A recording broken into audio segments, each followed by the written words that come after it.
Alright, hello. I'm Kana and you are watching The Wrath of Minis, and today we are going to be, doing a video about non-metallic metal gold. And hopefully I'm going to show you just how I got there with this Oathsworn mini, the Blade. If you haven't played the game, well, I'll tell you, the game is great if you're interested in, the whole narrative game situation. And if you're not and you're just here for the painting, well, I can do that too. I'm kind of starting out with this model sort of a little bit pre-painted.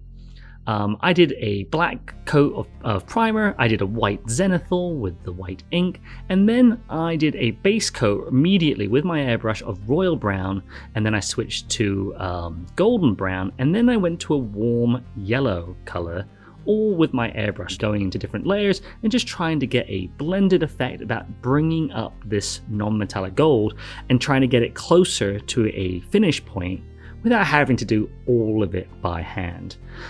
Then, since I've created this point at this moment, I'm now going to go back over with royal brown with an airbrush. So kind of going to do a bit of a glaze here. And I'm going to take my airbrush, thin it down the paint, and just add it back to the recesses, back into sort of the shadowy parts to try and create more richness in its color to give me my best starting point before I actually get going. Then I'm going to varnish my model in a glossy varnish. Now the reason why I'm going to do that is because I'm going to use some oil paints, and I'm going to take that and make an oil wash, and hopefully that will allow me to put the detail back into the recesses so I can create all the definition by creating all the dark lines or framing the model. So the glossy varnish is really useful in order for it to create like a capillary effect with utilizing oil, meaning that once I've done that, it should seep into the recesses much more cleanly, so it stops it from spreading out as much, which I try to control it as much as possible. So glossy varnish first, and then shortly I will create a wash. In order to make a wash, you just need a bit of odorless thinner and some oil paints. I probably just used a little bit of the brown that I've got, mixed it until it becomes very super washy like, and then take the paintbrush and then effectively add it into the recesses. And as you can see, it runs along the edges, which is perfect, meaning you don't have to individually draw all the lines and be really precise about it. You kind of want the paint to work for you, because why not? I'd rather do that than have to be painstakingly do all these minute brush strokes. So with it, I'm just going around the model looking for all the places where I think it should be darker, or trying to make sure that I'm separating all the different elements that exist, so we can create that visual distinction, create that pop, and then make it so that once we've got that point done, then I can really begin to paint on top of it. And hopefully I've got all the definition there set, so it's going to look as good as possible. Once you've finished on your oil wash, then it's probably worth using a matte varnish on top of the paint that you've currently got. Firstly, it locks in the oil, but because you used a gloss varnish previously, you want to make sure that it's not, so you give yourself a better service to paint back on, which is a matte finish rather than a glossy finish. Once you've done your, done that part, then I'm taking effectively a half mixture of golden brown and royal brown, which were the two original colors that I was using through my airbrush to create the tones, and now I'm going back over it, just effectively doing a layer and bringing back the colors and being careful of not hitting the recess areas. And with doing that, I'm picking out all the edges, I'm looking for the main areas on which I think light is falling. So with the lion side on his shoulder, there's going to be more light sitting there. And obviously all the little details that sit on this model, sort of just bringing it up bit by bit, not rushing it, and just trying to make sure this is where I think that the light's going to be. Once I kind of got those sections down, I'm going to add some more colors. So I'm really going to be utilizing warm yellow, the golden brown. I'm actually also using cold yellow, which might be an odd thing for some people to do, because you're like, oh, why bring it cold? But it actually creates an interesting set of nuance in the gold. And instead of everything being really, really warm, you've just got this nice little kind of contrasting effect with it. So At this point, I'm mixing golden brown and my warm yellow, and now really raising up more of the midtones. This area is pretty important. You really want to make sure that you're defining all of your model, utilizing your darker colors, making sure that you're outlining everything, and then raising up those midtones and bringing it to a point where it just starts to show itself. And even at this point in time where I haven't even added much, like any white to it really, it's starting to begin to feel like non-metallic metal gold. I'm at this point just using more of the cold yellow plus more of that warm yellow and making this mix. As I add it up and raising those colors, it's looking more and more strong in the tones that I'm hunting for. Once I get to a point where I'm like, okay, this is pretty good, it's time to work on the rest of the materials, partly because I need to see where the values are, bringing it all closer to fruition, so when I do those final touches, everything hopefully is coming together pretty solidly. So I decided that I was going to make all the cloth that was available, like the cloak and his like armband type thing. I was just going to do it all in red. So effectively just create a base coat, find a dark red color that you've got and practically add it to the entirety of the model. You could leave some of the darkest areas sort of like untouched, and you can glaze them back in later to create sure there's like different tonalities that exist in the shadows. You kind of, as you build up everything, it allows you to see things more clearly about how the model is going to look at its final completion. So, we're building up these reds, and then we're going to do the masks on his, around his waist, and we're going to do his skin tones. We're going to do all of those things before we really bring the non-metallic metal gold to fruition. As you can see, I'm just sort of taking the dark tones, the dark reds, building it up layer by layer, adding additional brightness to things. When you're adding brightness with red, you have to be a little careful about how much sort of white you are adding. I wanted to bring it to sort of a close to pink territory where I thought they were sitting most in the light.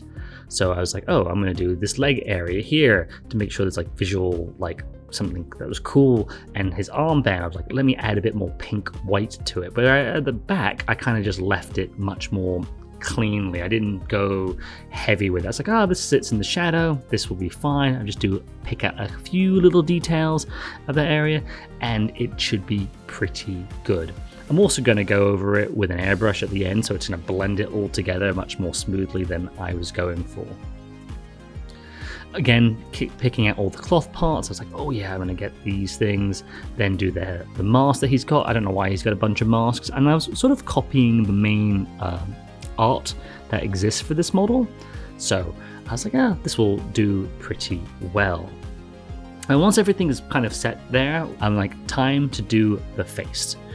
And I was like, this is an important area, and I can't take his head off because he's kind of built in. So I was like, I'm just gonna have to build this up, be careful about it, and just take my time. Add a little darkness here with some crimson to kind of make sure there's different tonalities again. For the hair, he's blonde, or he's kind of got whitish hair.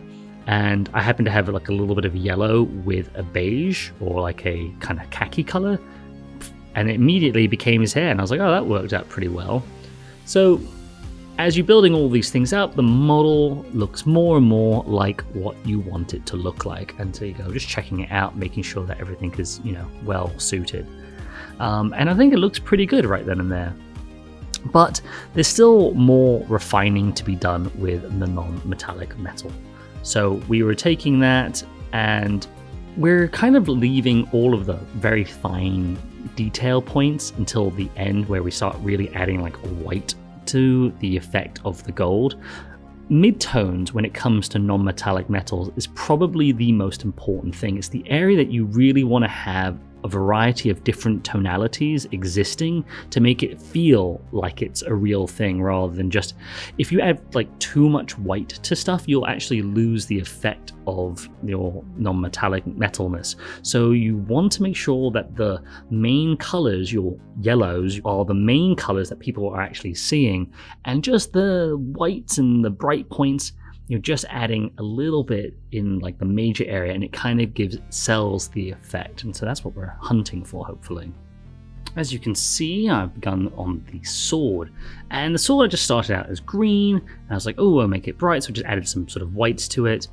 And one of the things with this sword though is that it's actually really long, and it makes the model, like the balance of the model, seem a little strange because it goes so tall above him. So I kind of opted about making it cooler at the top of the blade, almost like it was in shadow, and then make the bottom part of it like it was more in light. So I'm gonna do the base now, and the base, you can spend as much time as you want to on these things, and I don't really spend as much time as I probably should with it. And one of the techniques that I like to use when it comes to bases is wet blending. I think there's some very cool effects that you can kind of do with it.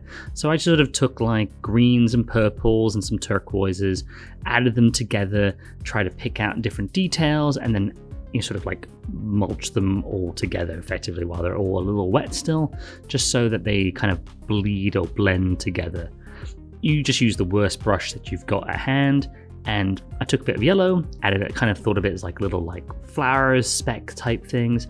And at this moment in time, it doesn't look great, but I was like, oh, you can always just blend things on top of it. So I took some inks and practically just covered up all the details until they sort of blended together kind of nicely. Put shadowy areas, add different tonalities to things. So it just feels like it's like the ground rather than it being like, oh, it's got to be pristine here or there. It's just earth, and I'm like, you know, put it all together. And once I've done all of that, well, then it really comes down to really picking out all the details of the metallic armor. You can now see that the model is mostly done. It looks done, it feels kind of done, but I'm like, oh, okay, I've just got to make sure that the details are there. So I'm kind of going over everything, double checking everything, seeing, oh, okay, do I want to add some colors here? Do I want to add some brightnesses here? And bit by bit, sort of bring this model to where I'm like, okay, is it done or not? So yeah, adding those whites, and I'm probably not even really using pure white at the moment. I'm probably using just like an off-white, like an ivory white, but you could just use pure white as well and mix it down.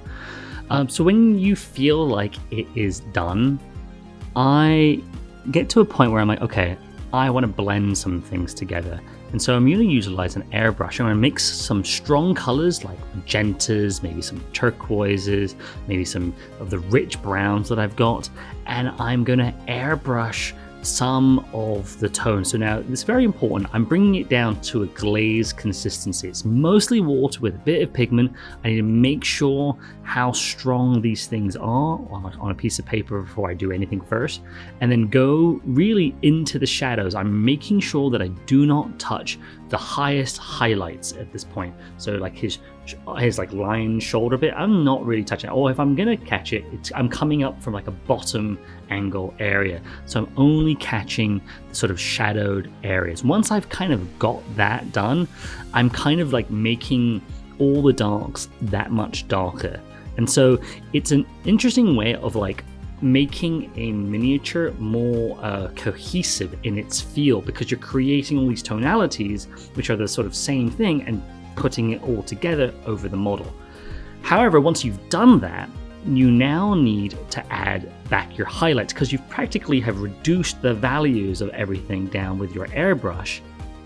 And so in order to get like the real pop that you want, you now need to bring back those highlights. So at this point, I'm using an off-white, probably mixing in a tiny bit of actual like real white, and picking out all of the major fine details on this model. So I'm saying, hey, this is the brightest spot, picking those out and really trying to showcase it so that your eye, is the attention of where your eye goes to, is where I kind of want it to go to, which is partly why I made the top of the sword kind of a cool color or a different color than the bottom part. I made the bottom part brighter so that you could be like, your eye wants to focus closer to where his face is, rather than have this giant sword where you're like, oh, where does my eye focus on this model?